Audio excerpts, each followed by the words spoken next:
بعد ما قطر الدجاج تاعي دوكا راني نقطع في هذاك صدر الدجاج. راح نقطعهم مكعبات، ماشي صغار وماشي كبار.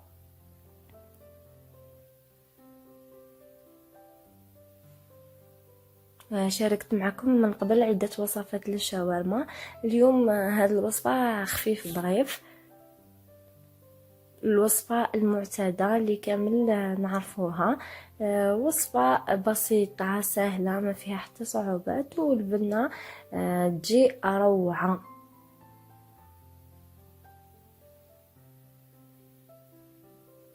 وبعد ما كملت قطعت كامل الدجاج تاعي، حكمت بصله صغيره ربيتها، 3 سنينات تاعتهم كذلك ربيتهم مع البصله. زدت ملعقه كبيره من لاموطارد ولا ملعقتين على حسب الكونتيتي، ملعقه صغيره ملح، فلفل كحل ولي زيبيس الخاصه بالشاورما. انا لهنا عند خالتي ما لقيتش، قلت لها عطيني لي زيبيس اللي عندك. خلطت كامل منهم شويه شويه، درت شويه كركم، شويه فلفل احمر ولا بابريكا، ودرت شويه كمون وكزبر.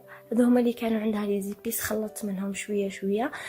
مع ذلك بصح الحاجات بنينه. بون كما راكم تشوفوا لهنايا بعد ما تبلتها خليتها في الفريجيدير لمده ساعه.